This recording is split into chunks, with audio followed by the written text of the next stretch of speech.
do dia tutwa kwan a wo fa so ba beboa ma wonum a womo edi eye enuro hu dwumadie sade ya womo so adwumadie betimi akonkan Ghana ha wode ho ensankyereye sankaye nyina dia tutwa ayede ba besum wo so na interior minister wono so de kokobonsam ade akọ ade ama eye Ghana Immigration Service for no se womo hwe no dwumadie bi omudia enkonkan womo enye sakyereye ewom sade be betumi enso aboa na enkata bi so efri eye Ghana Cocoa Board wonum akache abeto yen aproso yedo bedo musiko sade musankaye SB enso etie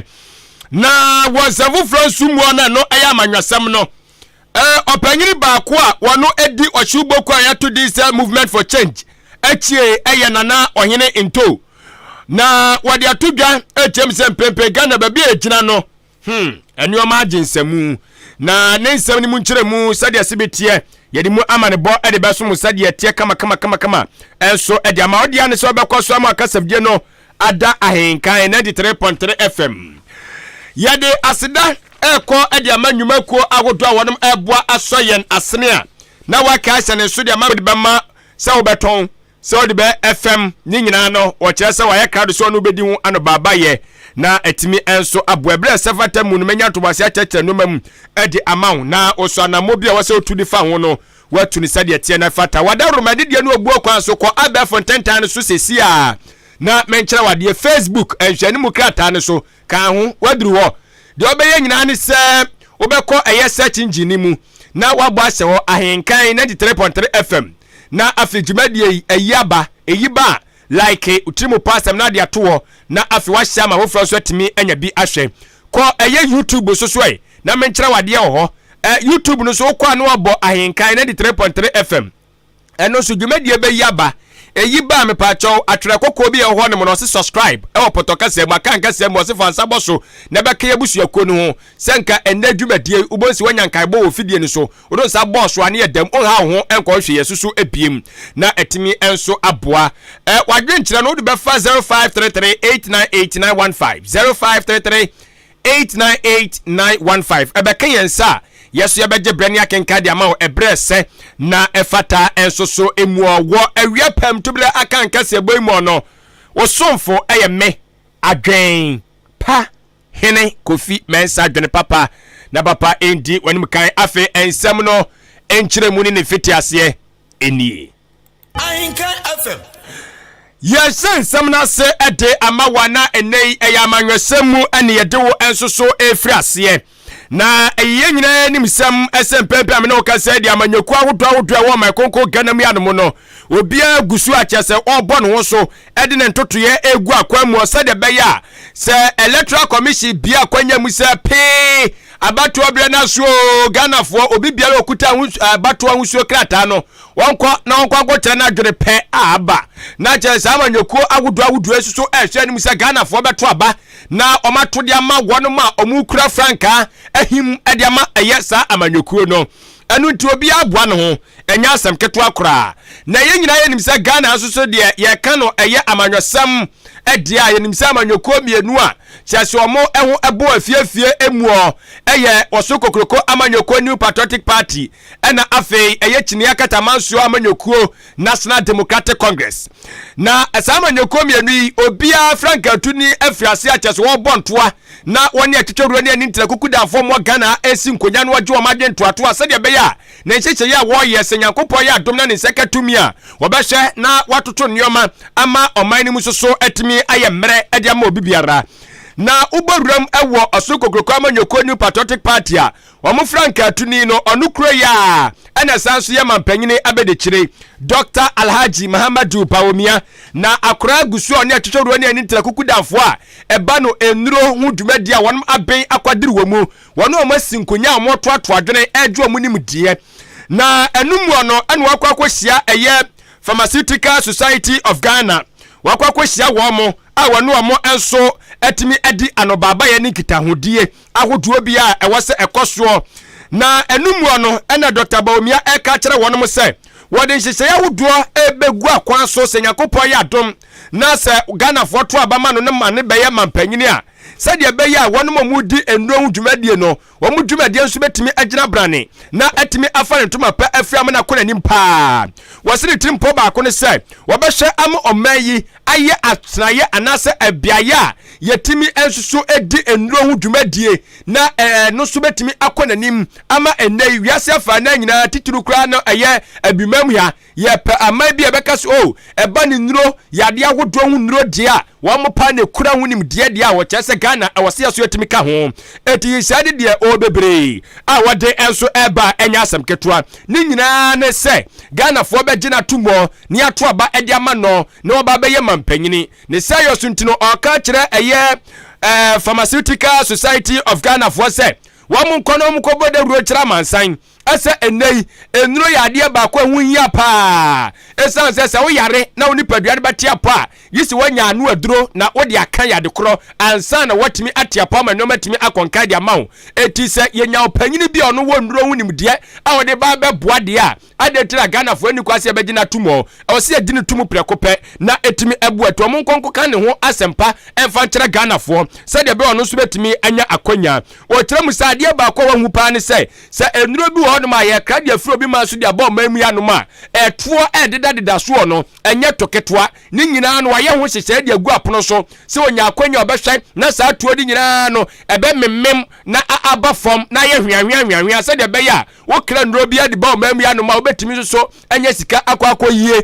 na wɔnom asɛbisɛbisɛbi wɔn hia nduro ne bie na ɔmanya pomde mapa no wɔn nso ɛnsa betimi aka no brɛ sɛ na fatamu na aboa amanuoma nso etimi akɔ enka yentie ɛyɛ owura Dr. Alhaji Mahamadu Baumia. We need a financial institution that understands the business to support them with machinery and so on. But so for me, I believe that once we have made the decision, which I've made, that we're going to make Ghana a hub for manufacturing in this sub-region, then you have to support it with the financial resources. And I think the gain from that would be huge for Ghana. And I think we should do it because we have a comparative advantage. Why are prices in the markets always increasing? They're always increasing because people are anticipating the exchange rate will always depreciate. So you have to price forward based on your anticipated depreciation. That doesn't help us. It's inflationary. And so we are going to change the duty structure. We are going to also make sure our duties in our ports by policy cannot be higher than in Lomé. Ahenkan FM. Apanyina wotene nkan Frankatuni ede ema Osoko Koko Amanyoko New Patriotic Party onukro ya Ghana mampanyini abedechire Dr. Alhaji Mahamadu Baumia ena wotene nkano wone Pharmaceutical Society of Ghana for ne di ahyiamu a wode nsem wei eto won mo anim ma yantoa awia pamtubla Akan Kasiebo nso nko yanim ai wo ensem foforo ensoso emu ono opanyina wono ana eja wo hye interior ministry no eso na onukro ya yemra sebedwane de madehia wonom ewo ayawa so central abato mpesua so onimonyamfo Henry Cotti wode kokobonsem akọ ede ama bambo ekuo awodo a wonom enso so ewo Ghana wiemhye ginabia Kotoka International Airport wonom a chese immigration officers fo no womo no no ekasai o ka kire wonom ese empepi no kwabrani bedwane se wo kọ adwuma wobekọ no no kwakoduru adwuma mu onom no no de kwakoye nafosem ai ane agise wa husa na danfo bi etu kwa na obepie mu wiemhye ginabia wodemo na wodibirika akofam no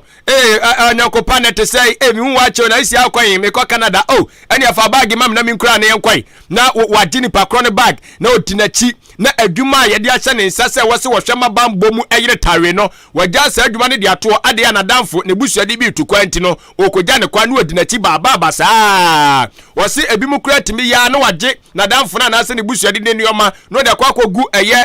one office wo na wo wen e de ma no wo se saa susue ne saa dwumadie na ekoso na sa na mowa immigration officers for di pinim etuo wo eye kotokawia msegina bia hodebodo wo mo nya ahwe papa obo onum kokko esa sanya adwuma e de hye wonum sa no so busuani ana wadafo bi etu kwan a wogidi yesa wonna di nkomo bia wo fie dada etu onya beduru eye wiem msegina bia hodom a hyehyɛ egu aproso no gya ne ma ono akasa emfam prodododo na onko ne kwan a wokɔ okoduru na ne beto am komobɔ no so a meja abonte na mere kasa video di bi obetim na bonkomo so mo ba fo so di bi no modi mu komo oba adwuma wa ba adwuma we enya busuasem da bi we so na adwuma de asa onsa di ni sade sere fata wo kire mu sasa asem a woka kire wo mu yi enya futu sem odi ba wo mu yi so on mo antie no mo yo magi so bebu o mani aguso no betwi o mani sese bi panyina o yi from abone no makoso a aye family and friends ewo eye airport wo do ma wate won kan mo hwe na kakra ne adwopa ti kua ye so mu se tuche enyo obi na kumanti bosi akodu tiri ba gya kyerema eno ani se ye hwa mu akwakotena fie na wakwakọ ye obusu asem no ewo no mo wo kyerem esesa na motuo yi no se bibisa esi a when obi a mo eye controller general opanyiri kese on etua immigration office no ano no when obi a mo so bo na eye ono a interior minister no na etu sa na mo no se de be ya wo be hye abo a ma adwuma ye de ahye obi a sase wo se wo ye no wo be ne sa be pese de tie na efata. It has become a practice of our immigration officers, especially at the airport. Men and women wear uniforms only to go and see off their friends at the airport. So they pull their bags right from the car, walk them through checking, walk them through immigration, and even security points all the way. When you disembark, you see them lined up, waiting for their friends. They take their bags. I have told the CJ to send a message to them. That has to stop with immediate effect. And I mean immediate effect. We'll send plain clothes to go there. If an immigration officer is found around the arrival hall, departure hall, engaging passengers, seeing them off, please consider yourself that you'll be at home for a long time. Etiawa, etisi chope. Kana sene so se efia na akwakotena no ano no. Enye se yebetwe asensan yo, se ebeyi wadi o, o chese otumi ne won ho, ono ahunko ekwan a wonim kwa do befa so. Na enu achi na owura Henry Cote di bi ka ho na wo kire mu ese.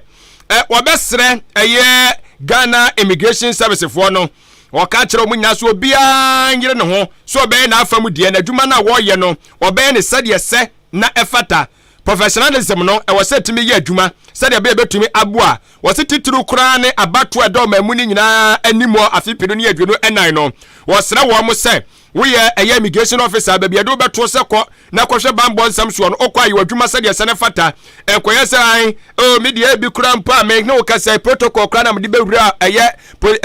adwuma yi mo na no so kura no sa protocol na ma MPP so na ma NDC so na ma me be ye ti sade a wo ya de bia sade be ya ebe favor ebia o party kro no wose eno de etwa no so waso be yes pa wose ono na dwuma de ahye ne nsase interior minister no ne dwuma de ni se sisi na dwuma no enya party sem enya party e party biasem wose wo ye ne se de sepepepe etu osra wo mo omuni omu dwuma de se de se ne fata se de be abato no ebetimi enso akọ eye awieye no na asumdue a o mai konko Ghana ye kura mu no sapepepe ene kura mu se de be ababo ama nyoma enso etimi akọ eye enkan eye. We are seriously relying on you,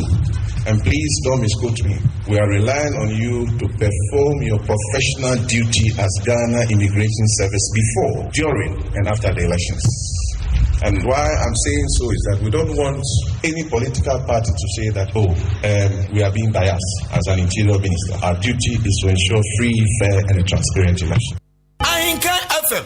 FM. To ambassador obia beboni din, and obeye interior minister no yeto abawie na nipa nwotwe na omawuo ene nipa du na omawuo ena police for no makoye sei ena immigration officers for akoye sei da bi oso no mpa bi atie wona sum obeso ye na dwuma sede se na efata sede amamra no ahye ne se wonye enti wososo oye obi a woye adwuma ehye na se a hwese woso odwuma de na wudie no obedi ne kwan so na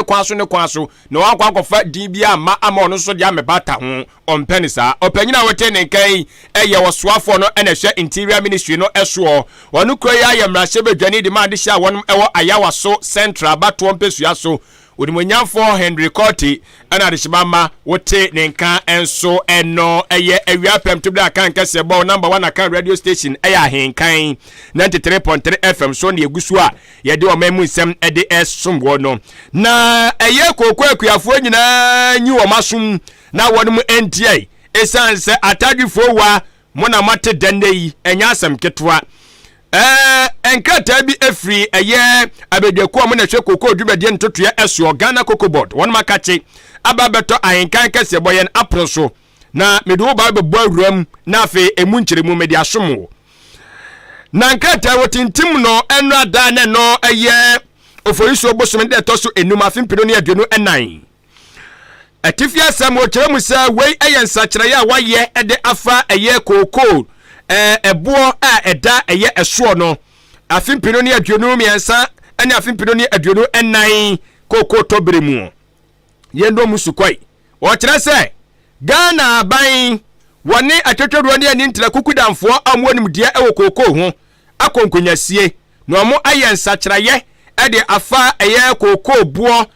sɛdeɛ asibi enso etie afimpino ne aduonu miensa ne afimpino ani aduonu enan kokoo ho hyehyɛ adwumadie emu no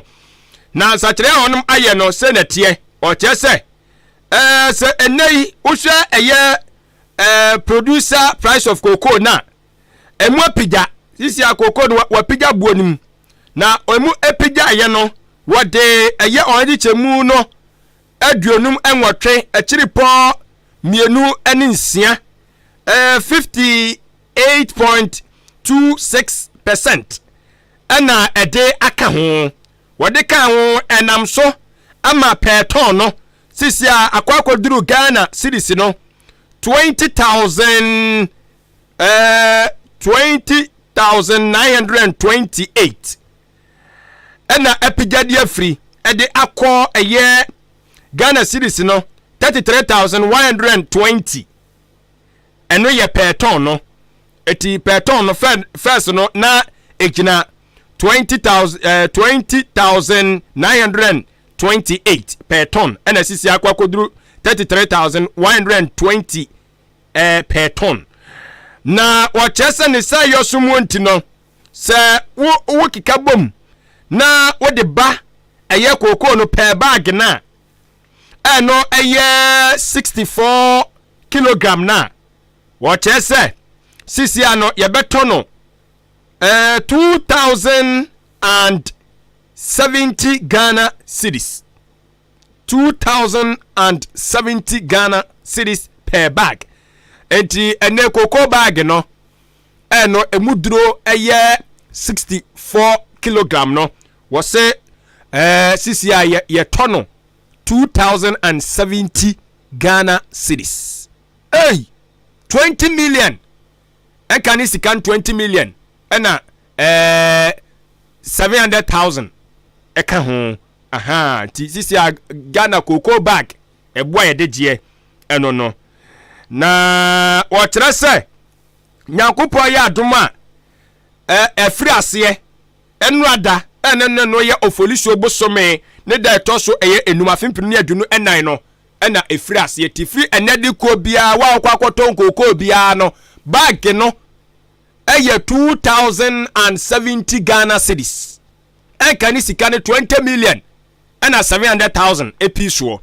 tiwa wo kokoo bag bia no free na ko bia akwakoton a eboa sisia egina enso enono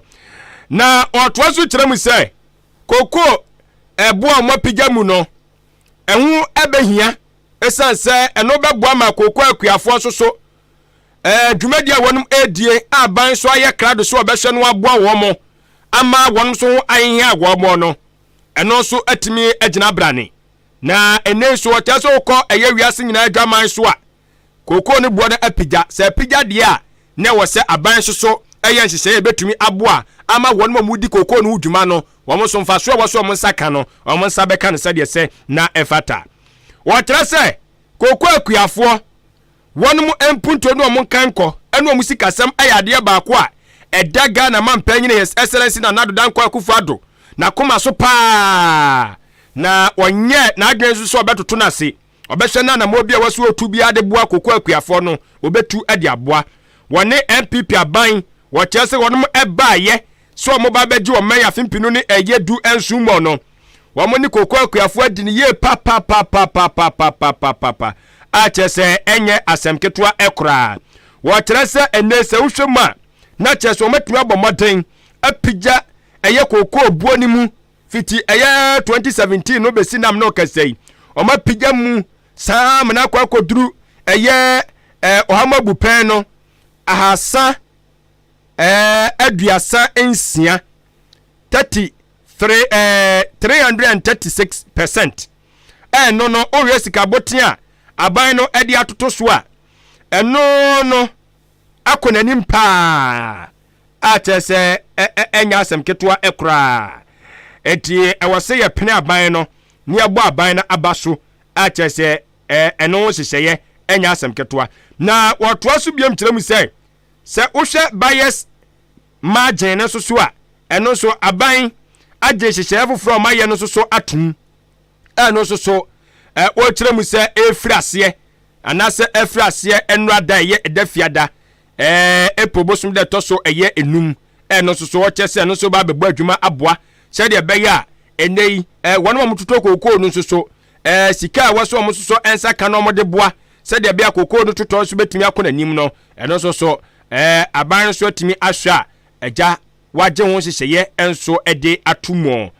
eti sisiam no ka sede be hu hia pa ne se kokoo bag no sem no ka sei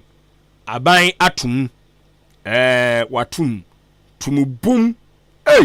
first no I think say na year 1308 1308 na 13 million na say 80 cities ana 8 pesos bi guso bibi sa 8 Ghana cities sure nti sisi anu ye pidam ti evan say fiti a year 13 million at the 20 million ni achiri na ye jeudeni uye buei to all the best 7 million abeka ho 7 million bi kura guso election year yo gogo agbiafo sia de mu ye billionaire o mu oska billionaires for no cause koko back 20 million de nya asem ketwa obi se unim ho adwuma kan de okeka no koko ma ye ho adwuma panyo na ye ne ba bi ekoko no woni ekoko afuo ne efro no sawachi se so be kwa dentere o kwa ne ekoko na yerewa besua ba pim so be duru fi o medu na ko nyina ese koko susu ye shedi si wona waje se o ye de ese betimi we de betimi emudu anya asem ketwa eti we de ekoko akuafo aban mommo na baso ai waya dio wiapem tumde Akan Kasiebo egusu aye pem so akoya nim na nyumaku awodo amada romanti amenne kokko akuafo ye to buo yi mu mate ho nsankaye mayafo mo samba ma wo mo company e kire bi se ohia asase na ode adi dwumadie entifiti eye achem odan kwantempo no sa twembefa aboabu kosi asene wo asase edaba bibia mepacha eye be se 2 plot ana se de bro sa de kro wo de ma han ana se oton ana wo de ma de hweso mame mo maje na munim dwumadie wo so bere no so amabagima asase ni nyina ho senka wa ye crowd so no obedi enwo enkita ho 0244 878763 0244 878763 era ne payfo be bon komo enso ewo so na afi no ehun ensenkaye wono akan se de se na efata afi ma yempem so na yenko yanim ewo awiapem tobre Akan Kasiebo no enso so emu Ahenkan FM na yeko eye washugboku a watu din se movement for change wonum akachi na sa washugboku opanyina oye kofa bai eye owura alankwadwo kyeremate a wono soso ne botaye ba ko ne se afimpino ne aduonu enan Ghana fo enhwe no monye ne nsanka ye entum no monto abama ne mane meye mampanyini na wono no de wo kyeremu se wonfa no mmo amanyokuo bia na mom wode ne shugboku na nam to obepre mampanyini no ewo kontonkora edimo na opanyiri ba kwa ono soso agya wotu no wasi wono se wobehwe na wadi eye alanwa adanse de akyere Ghana fo eye owura nana ohene nto waka kyere Ghana fo se mpempe ba bia Ghana gina no enye oman no enye Ghana fo wo ekyere wo mo na se Ghana fo ensi gina ya eye gina ya papa be boa oman no afimpino ne adwono ennan ya ene echeso oman ne hwe ni mu se ba bia ye keka kono da chen kwame bia no wan hwe tetire kom ne kura be chen enkofo mfi be se ahia yi nkrampan ye hwe ade ye pene ho wo kire mu se so yo mo ma twetwe mu tie o mo prima mpanyi di bredi nyina opanyini ba ko betimi adi ni wadanse na wakacha Ghana fo so mkoto aba emfama no no mo betimi aboa ma Ghana o hawa yakom ne betimi afiri mo eye owura alankwaje kiremate aka Alankash na wachese sisi opanyin no wakaka nania wane nkrofo binim ayekeka omu bom amanyoko ahodo binim no wono omo keka omu bom a mo hwe nim se omo enso betimi ahwe aboa na omo setimi akatumi etinam no kasai wono opanyin ba ko a wono bra bi atwam otu Frank Adema eye Convention People's Party CPP ne wono wakwakwoti wono soso esuboko efreni se National Interest Movement owura Dr. Abu Sakara Foster wono nakoka bom na afa kwa no mu kire mu se amanyako binim so wo kran so a omo soso edo mo ntoma bebo mo dia no na bre safata mu o won beba no ma beka wo mu nyina ho asem ade akyere Ghana fo eti owura nana ohene nto kire mu se sawe mpanyfo sisi a mu nyina so do mo ntoma bebo alade na no a ekyesa ampa ala wa ndisuade hunu kase ede ma omayi na se Ghana fo ema ne tumi a ade se beboa amomayi enso atimi akonanim wose LPP ni NDC wanu mu ayo mu adandantoma eno mu di Ghana mpabro enna bonse weiba no de dumso de aba wesuso ba no de akwa IMF wesuso ba na Ghana economy no atete apro asai ana cheso mu krokra mu saa tibraso se Ghana wose ye sori waka ne e pa kandifo ade o man ehye wo mu se o mani ba bre so mo yi adwuma aboa ama Ghana fa ne ntoma efira. And Ghana, let me tell you, Ghana is in dire emergency. Economically, in terms of political leadership, in terms of governance, Ghana is in crisis, except those who would not want to admit because they might be held culpable. But the fact is, everybody does their bit. But I am telling you, if Ghana is in such dire straits and Alachamati comes to this proposal and you are saying, yes, the proposal is nice, but we need 1 year, we need 10 years to decide. Well, that's your choice. But I am telling you, it shouldn't take Ghanaians 10 years to decide. If what Alan Chamating and the Alliance are presenting before Ghanaians, by the time John Mahama's government was leaving office, we had Dumso and IMF. At the end of our NPP government today, we have Dumso and IMF. So what is new? If in spite of all these things, people are locked in NPP NDC, I agree. But here is the case, you have a choice. You have an alternative. All of us, Alan and some of us supporting this need for change and a new direction with the plan that he has put together, the great transformational plan. Ghanaians say that, well, sorry, the plan is great, but we are locked in our NPP NDC stupor. I mean, there's nothing anybody can do. So it's not a matter of time and tedious jobs. Yes, tedious jobs have to be done by courageous people who believe that this society can get better and that we deserve a better deal from any government or any leader than what we have got in the past. Opanyina wote ne nkan wono eye obi a uboram ewo shubo kwa efenise movement for change M4C odimu akotene pa nana ohene into ana wote eye ne nkan enso eno otirim sisi ade nkrofo ahuri se dabi babi adeda duru no se yakeka ye ho enfie poli aduasa ene akire niye ye na Ghana babi etima na etim na MPP ni NDC ede bro kotoma me hwe agro saa guguru saa na jese ha adwenti ewose yakeka omukeka omubom na omode anieden agitumi different people ni NDC fo nyina nsem afempero ni aduno enai muoti wono so ne sem a woka no abusuafo